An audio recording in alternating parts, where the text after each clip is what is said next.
शिवन्या जन्म से ही इच्छाधारी नागिन थी। उसकी यादों में सिर्फ एक ही कड़वी याद थी। उसने अपनी मरती हुई माँ की आंखों में अपने बाबा के कातिलों का चेहरा देख लिया था, जो रहेजा परिवार के सदस्य थे। और तब से शिवन्या का एक ही मकसद था, अपने माँ बाबा के कातिलों से बदला। इंतकाम अब शुरू हो चुका है। अब होगा बदला।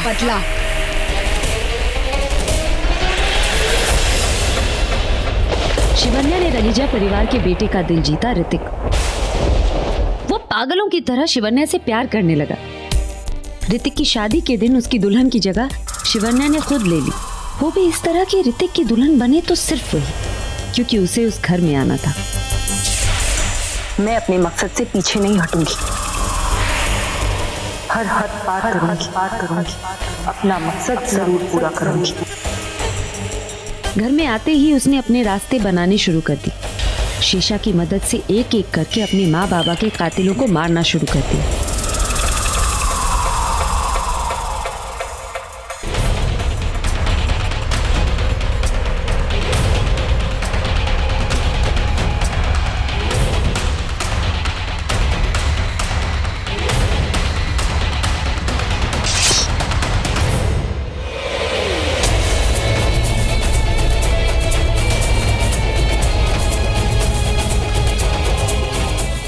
चार कातिलों को मार दिया था उसने।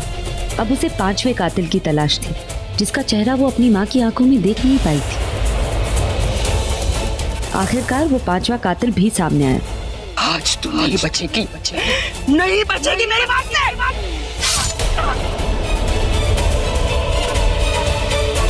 शेषा, जो अब तक शिवन्या के साथ थी, वही अब उसकी दुश्मन बन गई। हाँ शिवन्या, मुझे ऋतिक चाहिए। तेरा पति प्यार हो गया मुझे उससे। उसे ऋतिक चाहिए था और उसे पाने के लिए अब उसने यामिनी से हाथ मिला लिया था। और एक दिन यामिनी और शेषा को पता चला महिष्मतियों के बारे में। नागमणि की जो शक्तियां तुम्हें चाहिए वो मुझे भी चाहिए। महिष्मतियों के पास सिर्फ 24 घंटे थे नागमणि हासिल करने के लिए। पर ऋतिक और शिवन्या ने फिर एक बार उनकी हर कोशिश नाकामयाब कर दी। दोनों ने मिलकर नागमणि बचा ली।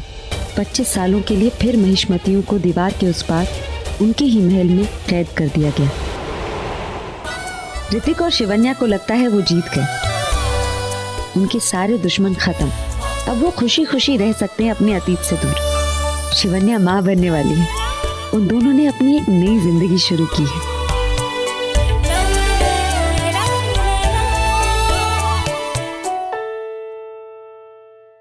तीन महीने बाद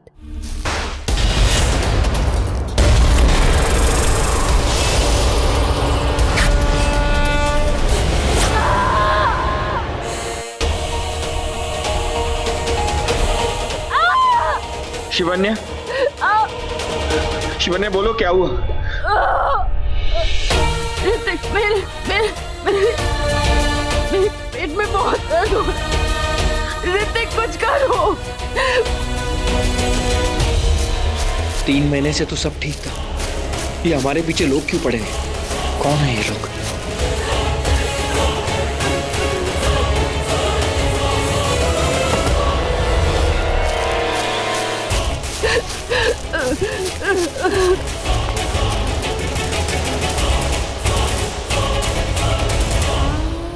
शिवन्या, अपनी आंखें खोलो। हमारे बच्चे के लिए प्लीज अपनी आंखें खुली रखना। मैं तुम्हें हॉस्पिटल ले जा रहा हूँ।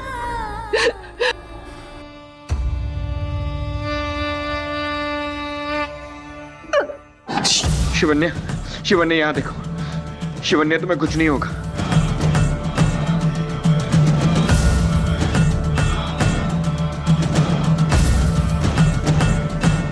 लगता है अब तुम्हारी बीवी बच्चे को जन्म देने वाली है।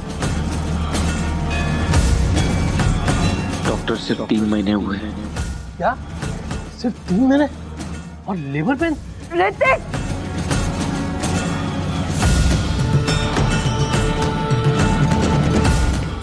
3 महीने में बच्चा, ये तो चमत्कार है।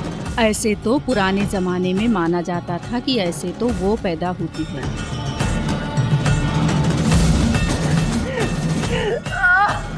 3 महीने के अंदर बच्चा पैदा होने वाला बचता नहीं है।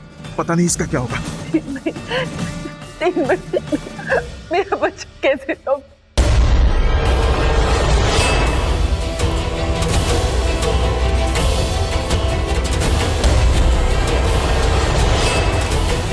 आप लंबी लंबी सांसें लीजिए।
लंबी लंबी सांसें लीजिए।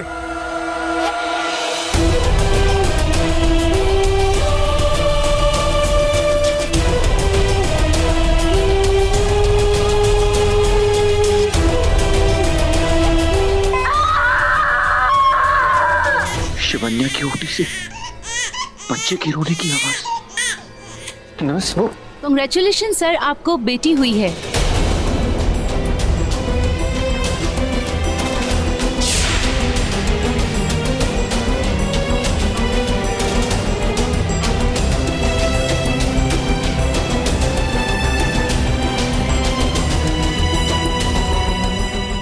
ये तो चमत्कार है। I know it depends on health. कुछ औरतों को देखकर उनकी प्रेगनेंसी के बारे में पता नहीं चलता है। ये मेडिकल साइंस के लिए एक चमत्कार है। ऐसा मैंने पहले कभी नहीं देखा। इनक्रेडिबल।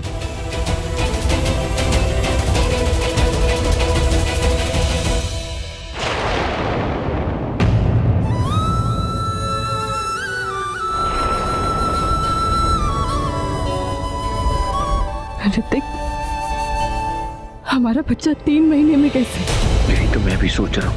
वो एक बार माँ ने बताया था कि नागिन और इंसान के गर्भकाल में अंतर होता है। तो क्या कहीं वो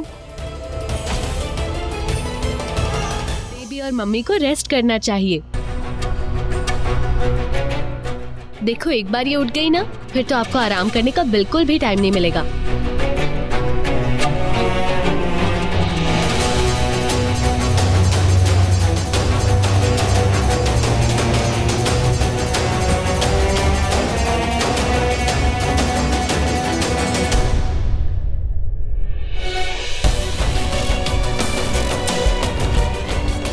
ऋतिक, कहीं हमारी बच्ची नागिन तो नहीं? नहीं शिवन्या, हो ही नहीं सकता। शिवन्या, मैं इंसान हूं।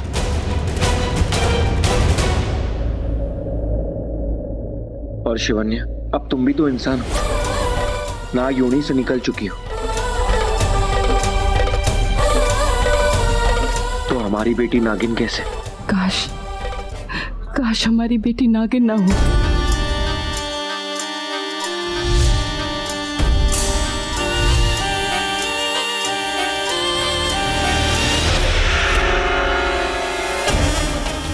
शिवन्या ने एक बेटी को जन्म दिया। नाम था शिवांगी। 25 साल पहले वो कहानी जहाँ खत्म हुई थी, फिर वहीं से आज शुरू हुई।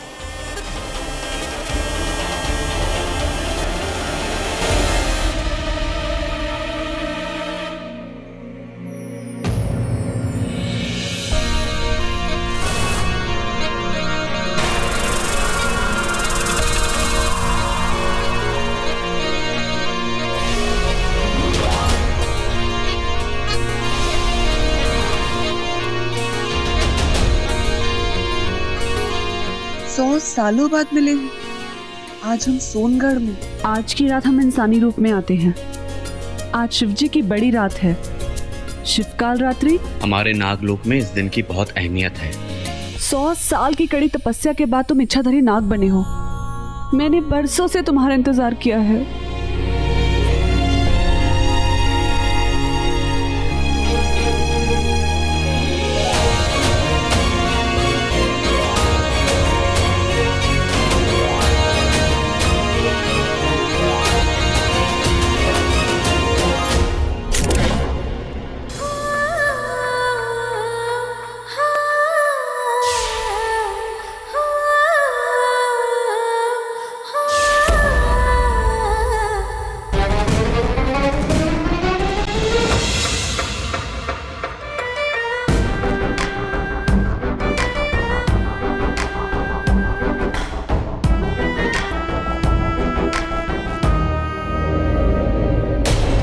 शिवन्या,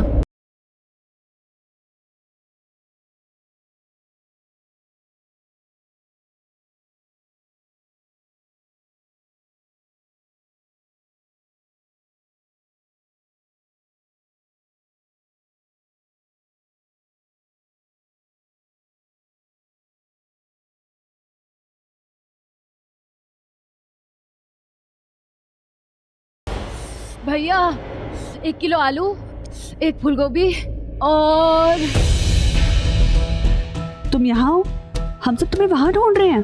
क्या बात कर रही हो? हाँ शिवन्या, सब लोग तुम्हें ढूंढ रहे हैं। सब लोग को ये पता है कि तुम कहीं चली गई हो, लेकिन सब लोग को ये नहीं पता है कि तुम कहाँ चली गई हो। पर मुझे क्यों ढूंढ रहे हैं? मैं तो इतने सालों से यही हूँ। इतनी मेहनत क्यों? किसी भी सोनगढ़ वासी से पूछ लिया होता मेरा पता, वो बता देते। मैडम ये सब हो गया और कुछ?